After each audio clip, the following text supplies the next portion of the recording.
Hello and welcome to the commerce at home. आज हमारे हैं लेक्चर नंबर 3 क्लास 11th जो कि ऐसी बेसिक बात है जो कॉमर्स के स्टूडेंट को, हर किसी स्टूडेंट को जाननी जरूरी है, जिसमें हम पढ़ने वाले हैं rules of debit and credit. सबसे ज्यादा अकाउंटिंग में परेशान कौन करता है? यही दो वर्ड, डेबिट और क्रेडिट। चलिए मिलते हैं ये दोनों हैं कौन, ठीक है, या कौन कौन से रूल हैं जिससे हम एक जर्नल एंट्री में डेबिट करते हैं और क्रेडिट, ठीक है। होते जो रूल्स हैं वो तीन तरह के कौन कौन से? एक आपने सुना होगा गोल्डन रूल, एक आपने सुना होगा अमेरिकन अप्रोच, और तीसरा आपने मे भी सुना हो या मे भी नहीं सुना हो, कॉन्सेप्चुअल बात है जिसकी बेसिस पे हम जर्नल एंट्री बना सकते हैं। तो तीन मेथड्स हैं हमारे पास, पहला गोल्डन रूल, दूसरा अमेरिकन अप्रोच और तीसरा कॉन्सेप्चुअल। कॉन्सेप्ट क्या है? एक जर्नल एंट्री का उसी के बेसिस पे एक नियम बनाया गया है, उस नियम को हम लोग बात करेंगे। हम लोग को मेनली क्या पढ़ना है? गोल्डन रूल या कुछ पार्ट अमेरिकन अप्रोच। देखते हैं कौन सा आपको इन दोनों में से सिंपल लगता है। अगर ये दोनों नहीं सीखेंगे तो ये आप कभी नहीं सीख सकते। इन्हीं दोनों के पीछे लगने वाला कॉन्सेप्ट ही है ये। तो इस कॉन्सेप्ट को सीखने के लिए या बाद में कभी सीखेंगे जब हम, तो आपको ये दोनों ही बातें आपको आनी चाहिए। और इसको पढ़ने के लिए मेरी लास्ट वीडियो जो लेक्चर नंबर 2 है, टाइप्स ऑफ अकाउंट, उसको जरूर पढ़ लीजिएगा, अदरवाइज गोल्डन रूल आपको समझ में आने वाला नहीं। ठीक है, चलिए स्टार्ट करते हैं अपने गोल्डन रूल से, फिर पढ़ेंगे अमेरिकन अप्रोच, ठीक है।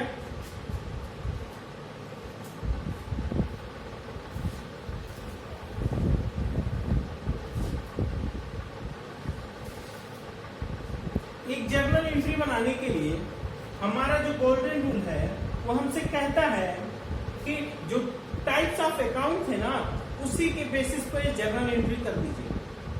टाइप्स ऑफ अकाउंट कौन कौन से थे? एक पर्सनल था, एक इम्पर्सनल। अच्छा, इम्पर्सनल में दो बातें थी, कौन कौन सी? रियल अकाउंट और नॉमिनल अकाउंट, और ये तो था ही पर्सनल अकाउंट। ये हमारा हो गया पहला, ये हमारा हो गया दूसरा। कह रहा है जो ये पर्सनल अकाउंट, रियल अकाउंट और नॉमिनल अकाउंट है ना, इसी के बेसिस पे आप जर्नल एंट्री एक डेबिट करिए, क्रेडिट करिए, जर्नल एंट्री बनाइए। तो जो हमारे साहब थे, फादर ऑफ अकाउंटिंग साहब, ल्यूका पैसिओली, उन्होंने इसके लिए नियम लिख के दिए थे कि अगर कोई भी चीज पर्सनल अकाउंट है तो उसमें डेबिट द रिसीवर,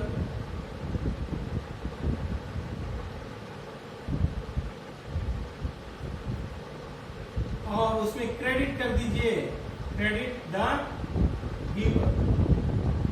हिंदी में अगर बोला जाए तो पाने वाला डेबिट और देने वाला क्रेडिट, पाने वाला डेबिट और देने वाला क्रेडिट, ठीक है।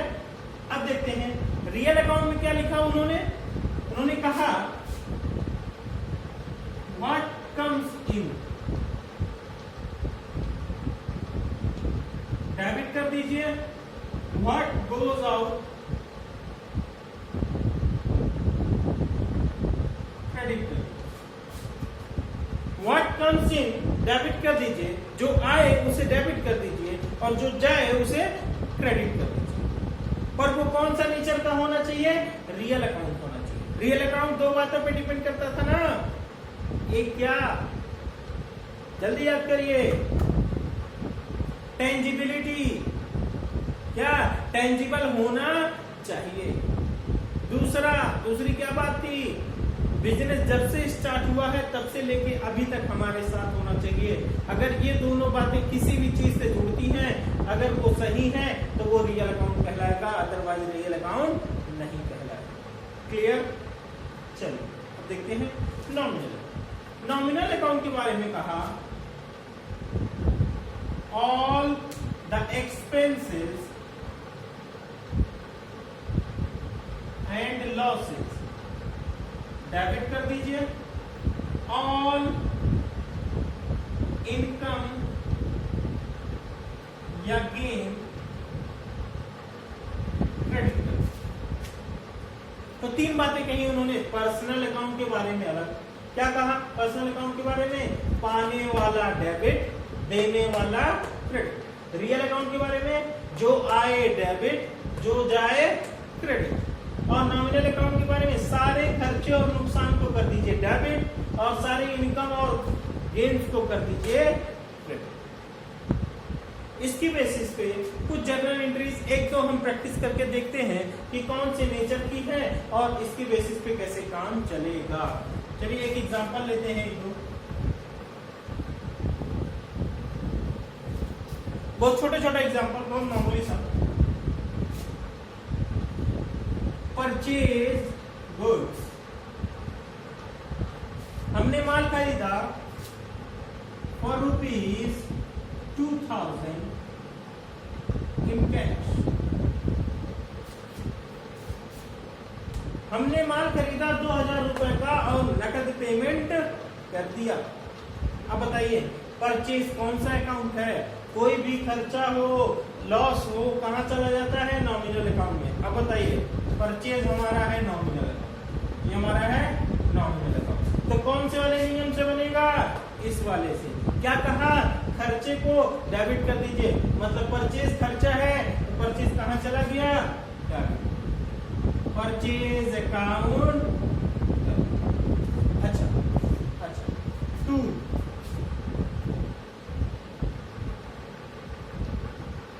कैश। अच्छा कैश क्या है? कैश क्या है? रियल अकाउंट है ना? रियल अकाउंट कैसे? रियल अकाउंट पहली बात टेंजिबल है, हम उसको छू सकते हैं, देख सकते हैं। पैसा है, टेंजिबल है, छू सकते हैं और देख सकते हैं। अच्छा दूसरी बात कौन सी कंडीशन फुलफिल होनी चाहिए? भैया जब से बिजनेस स्टार्ट हुआ है तब से लेके अभी तक हमारे साथ है या नहीं?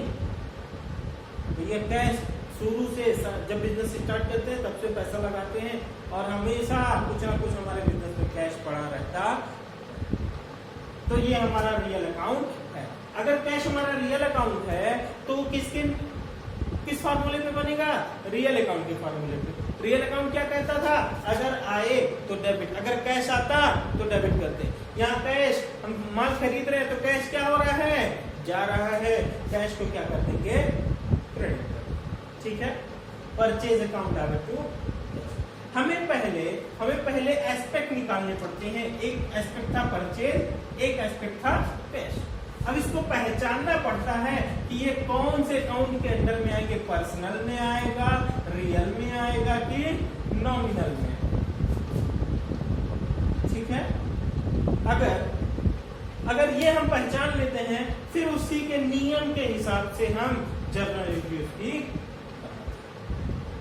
क्लियर? अच्छा एक एग्जांपल और ले लेते हैं।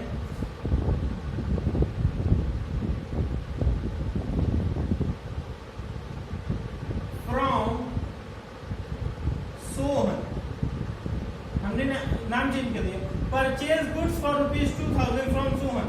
हमने सोहन से 2000 रुपए का माल खरीदा, ये बताया नहीं गया कि हमने पैसा दे दिया। हमने पैसा दे दिया, हमने माल खरीदा, हमने खर्चा किया, परचेज अकाउंट डेबिट, कोई दिक्कत नहीं। क्यों? परचेज नॉमिनल अकाउंट था, खर्चा था, खर्चे को क्या किया? अब बताइए दूसरा एस्पेक्ट क्या है? सोहन। दूसरा एस्पेक्ट क्या है? सोहन। सोहन। सोहन कौन सा अकाउंट है? क्या नॉमिनल अकाउंट है? नहीं, ना वो खर्चा है, ना लॉस है, ना इनकम है, ना गेन। सोहन हमारे लिए नॉमिनल अकाउंट नहीं है। दूसरा देखते हैं, क्या वो रियल अकाउंट है? भैया दो बातें, क्या वो टेंजिबल है? हाँ भैया, इंसान है, टेंजिबल है। बट क्या साल के शुरू से है या बिजनेस स्टार्टिंग के शुरू से है? बिजनेस जब से स्टार्ट हुआ है तब से वो है या नहीं, इस बात की गारंटी नहीं है, क्योंकि माल तो हम अभी भी खरीदे। ठीक है, तो ये रियल अकाउंट भी नहीं। तीसरी बात, क्या वो पर्सनल अकाउंट है? अब जाहिर सी बात है, इसमें नहीं आया, इसमें नहीं आया, तो कहां जाएगा? Personal account. मैंने पर्सनल अकाउंट के बारे में बताया था, अगर कोई भी आदमी का, फर्म का, बिजनेस का नाम आ जाए, हमेशा नाम को पर्सनल अकाउंट से ले जाकर जोड़िएगा, नाम को पर्सनल अकाउंट से ले जाकर जोड़िएगा। अब बताइए, सोहन पाने वाले हैं या देने वाले? क्योंकि पर्सनल अकाउंट का कौन सा फार्मूला? डेबिट द रिसीवर, पाने वाला डेबिट, क्रेडिट द गिवर, देने वाला क्रेडिट। अब इसमें सोहन है पर्सनल अकाउंट, बताइए सोहन पाने वाले हैं कि देने वाले हैं? सोहन पाने वाले हैं।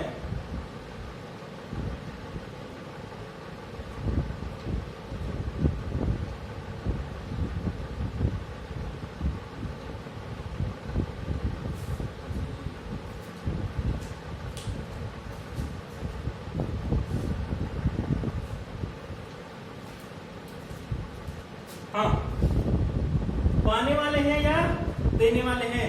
भैया हम उनको पैसा देने वाले हैं, हम उनको पैसा देने वाले हैं। Credit the giver, credit the giver. बताइए, परचेज हमारा नॉमिनल अकाउंट था, एक्सपेंस था, कहां चला गया? डेबिट। कहां चला गया? डेबिट। कोई दिक्कत नहीं। अच्छा, सोहन उनको हमें देना है, उनको हमें देना है। भैया सोहन देने वाला क्रेडिट। सोहन कहां चला गया? कहां चला गया? क्रेडिट। कोई दिक्कत? कोई दिक्कत? अच्छा, एक और एग्जांपल ले लेते हैं छोटा सा। सोल्ड गुड्स टू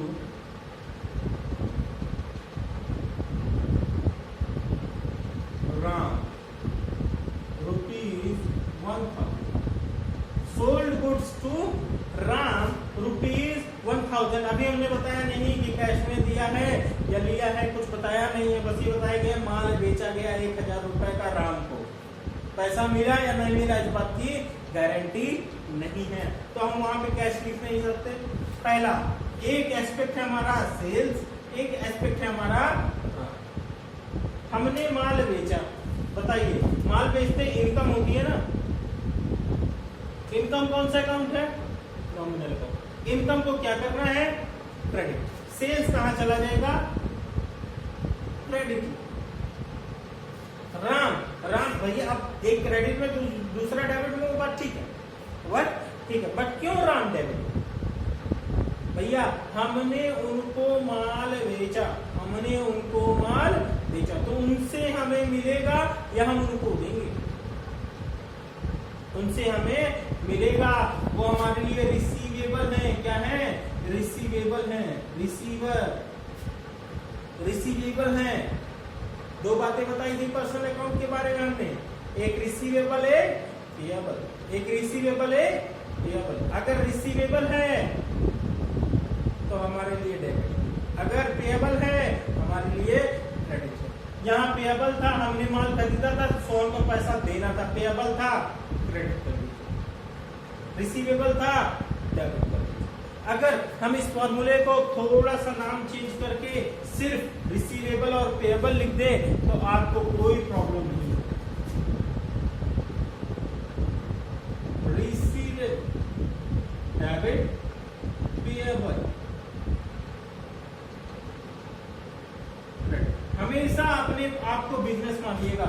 हम बिजनेस थे, हमने माल बेचा, तो बताइए वहां से पैसा रिसीव होगा, वहां से पैसा रिसीव होगा।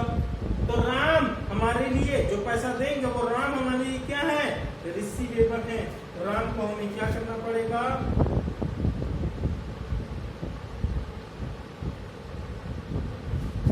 कितने से 1000 और तो हमेशा सबसे पहले कोई भी बात लिखी हो तो उसमें से एस्पेक्ट निकाला।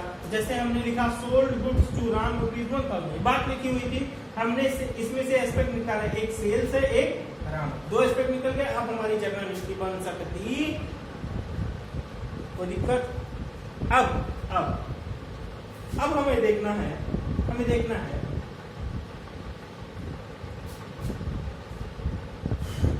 कौन सा American approach.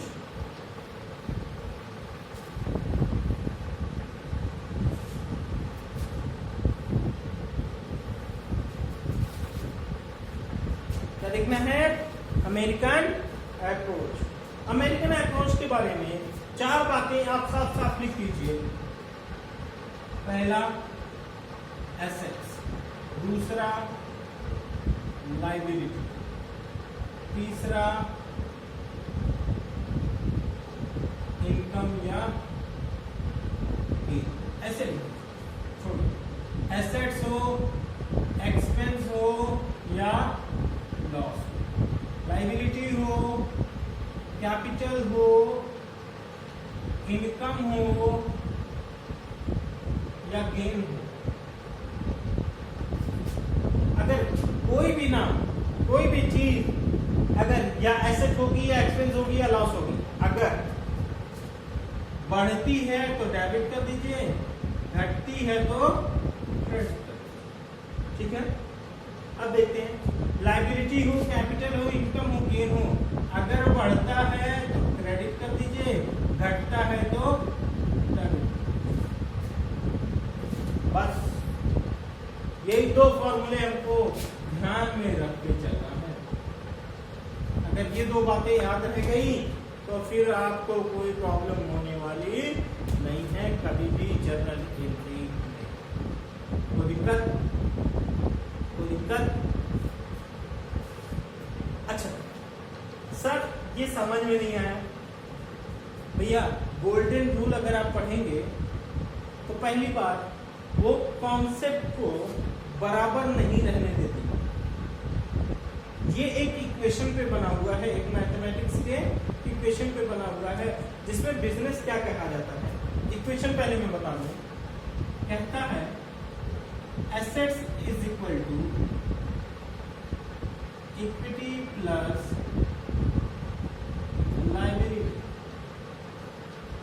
Equity plus liability. क्या कह रहा है? मान लेते हैं एक बिजनेस है, उसमें जितना भी पैसा लगा हुआ है सब हमारी संपत्ति है। हमारी मतलब बिजनेस की संपत्ति। हम अपने आप को हमेशा क्या मान के चलेंगे? बिजनेस। सारी की सारी एसेट किसकी है? बिजनेस की है। अच्छा, बिजनेस चलाता कौन? बिजनेसमैन चलाता है, मालिक है ना। इक्विटी मतलब होता है पूंजी, कैपिटल, या मालिक का पैसा लगा हो। इस बिजनेस में जितनी भी संपत्ति है बेटा, वो या तो मालिक के पैसे से लगी होगी, या तो मालिक के पैसे से लगी होगी, या फिर मालिक ने किसी और से उधार लिया होगा, या मालिक ने ना कहिए बिजनेस कहिए। बिजनेस में जितनी संपत्ति होगी, या तो वो बिजनेसमैन से लिया होगा पैसा, या कोई बाहर से लिया होगा पैसा। हम एक बिजनेस स्टार्ट किए, अपना 10 लाख लगाए और 20 लाख बैंक से लगाए, तो बताइए इक्विटी हमारी कितनी हो गई? 10 लाख, और बाहर वाली 20 लाख। बाहर के लोगों से हमने कितना पैसा लगाया बिजनेस में? 20 लाख। अपना कितना पैसा लगाया? 10 लाख। तो पूरा कितना पैसा लगा हुआ है? 30 लाख। अब बिजनेस में हमारी संपत्ति कितनी होगी बेटा?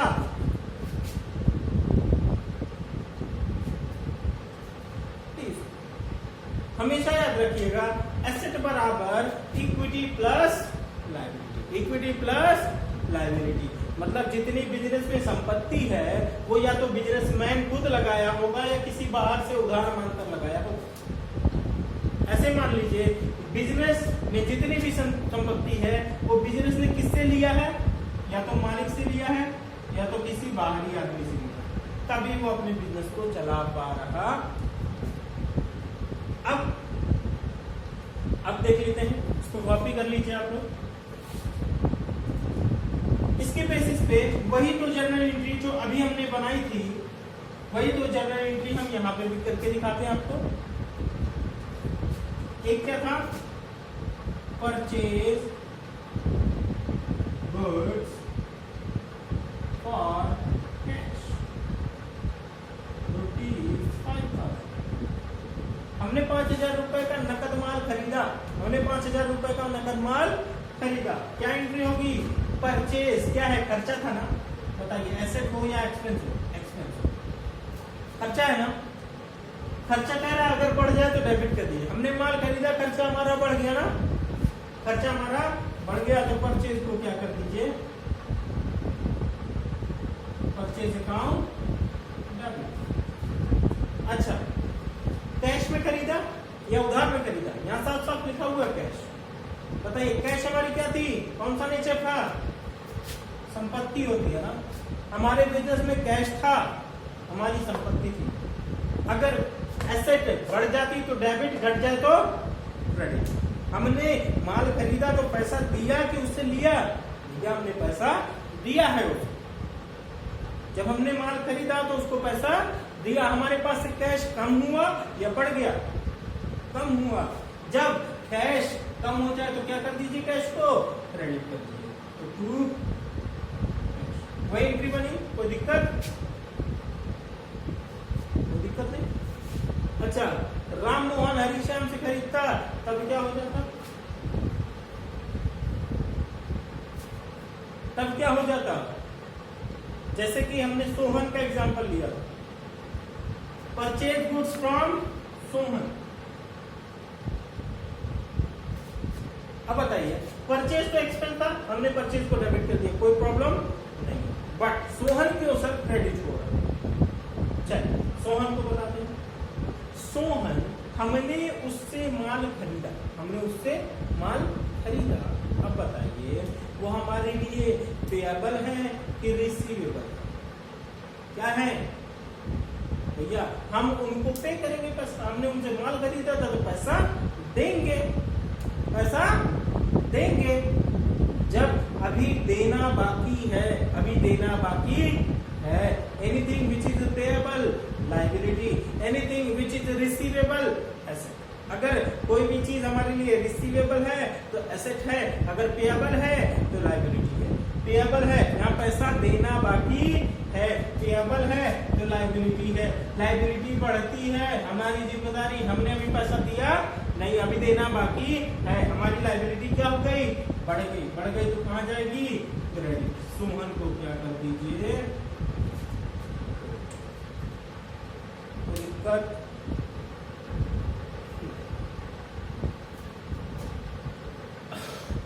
आखिरी एक और एग्जांपल लेते हैं, सोल्ड गुड्स टू राम,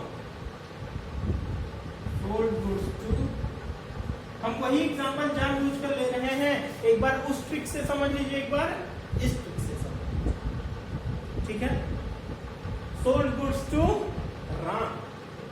अब भैया राम को माल बेचना है, राम को माल बेचा, ठीक है, राम को माल बेचा। पहली बात बताइए कौन कौन सा एस्पेक्ट है, एक सेल्स है, एक राम, एक सेल्स है, राम। सेल हमारी क्या है, इनकम। इनकम बढ़ती है तो कहां जाती है, क्रेडिट में। कहां रख दीजिए, क्रेडिट। अब सर राम कैसे डेबिट होगा, राम नाम है, पर्सनल अकाउंट है, तो हमने कहा दिया अकाउंट अकाउंट क्या देख रहे हो, हमने तो ट्रिक बता के रखी है, इस ट्रिक से क्यों नहीं लगाते। अमेरिकन अप्रोच जो बना के रखा गया है वो किसके लिए लोगों ने बनाया है, आपके लिए बनाया है। तो राम, जब हमने माल बेचा तो अब बताइए राम से पैसा मिलेगा, राम हमारे लिए रिसीवेबल है या पेएबल है? राम हमारे लिए रिसीवेबल है, वहां से हमको पैसा मिलने वाला है। मैंने कहा anything which is receivable asset, anything which is payable liability. यहाँ पे रिसीवेबल है तो एसेट है, रिसीवेबल है तो एसेट है, रिसीवेबल है तो एसेट है, रिसीवेबल है तो एसेट। अब बताइए हमको उनसे पैसा मिलने वाला है, हमारी एसेट बढ़ गई है, हमारी एसेट बढ़ गई है, बढ़ गई है, बढ़ गई है, तो कहाँ रख देंगे राम साहब को? राम। अच्छा एक और बात बता दें, जर्नल एंट्री में नाम के साथ अकाउंट नहीं लिखते। देखिए सोमन के साथ हमने अकाउंट नहीं लिखा। अगर आपको लगाना भी है तो ऐसे एपोस्ट्रोफी एस लगा के तब अकाउंट लगाइए, ना लगाइए तो ज्यादा बेहतर है। पहले ऐसे लगता था, लेकिन अब की बुक्स में ये भी बात हटा दिया है, राम डेबिट करता है हमेशा, नाम लिखता है सीधे डेबिट। या क्रेडिट में नाम आ गया तो उसके आगे अकाउंट लिखेगा नहीं, कोई दिक्कत? तो ये थी हमारी rules of debit and credit, जिसमें हमने दो बातें सीखी, एक गोल्डन रूल, एक अमेरिकन अप्रोच। अब कल से हम आपको 25 से 30 जर्नल एंट्री गिनी चुनी पढ़ाएंगे, जिससे आपको जर्नल एंट्री में 9th, 10th, 11th तक कोई प्रॉब्लम होने वाली नहीं है। मे भी अगर आप समझ गए बात को तो आपको 12th में या फिर लाइफ में जर्नल एंट्री में प्रॉब्लम नहीं आएगी। और अगर आएगी तो बहुत बड़ी कुछ क्वेरी आ जाए तो आप हमसे कुछ पूछ सकते हैं आराम से। मेरा व्हाट्सएप नंबर जो है डिस्क्रिप्शन लिंक में है। दूसरी बात आप कमेंट बॉक्स में भी लिख सकते हैं। और एक इंफॉर्मेशन आपको देनी है जो कि बहुत जरूरी है बच्चा, आप लोग बहुत हल्के में ले रहे हैं। अभी ईद का माहौल आने वाला है, ईद का टाइम आने वाला है, रमजान खत्म होने को है। आप लोग ये सोच रहे हैं कि अब रमजान खत्म हो जाए, रोजे रहने पड़ते हैं तो कैसे पढ़ें, ईद पूरी हो जाए फिर पढ़ेंगे। ऐसे करते करते इंसान टालता रहता है, और जब लास्ट आता है तो वो सोचता है यार इतना सारा हो गया, अब क्या पढ़ लेंगे, क्या उखाड़ लेंगे। तो आप ऐसा बिल्कुल मत सोचिए, और ऐसी सोचने की नौबत भी ना लाइए। आप डेली एक वीडियो आराम से देखिए। हमेशा कहा जाता है कामयाबी की तरफ एक कदम जरूर डेली बढ़ाना चाहिए, कभी भी रुकना नहीं चाहिए। हाँ, कोई भी ऐसा दिन नहीं जाने दीजिए जिस दिन हम अपनी कामयाबी की तरफ एक कदम आगे ना चलें। जिस दिन मूड होगा उस दिन 10 कदम चलेंगे आगे, और जिस दिन नहीं भी होगा उस दिन सिर्फ एक कदम चलेंगे, लेकिन चलेंगे जरूर। तो कम से कम एक वीडियो आप आराम से पूरी देखा करिए। नहीं पूरी देखने का मन करे तो आधा आधा करके देखिए, बट देखिए जरूर और करिए इसको, क्योंकि आपका 12th है, आपका 11th है, आप बोर्ड्स में आ रहे हैं। तो भैया ये कॉमर्स है, नया नया मिला है आपको सीखना बहुत जरूरी है। चलिए, लाइक शेयर एंड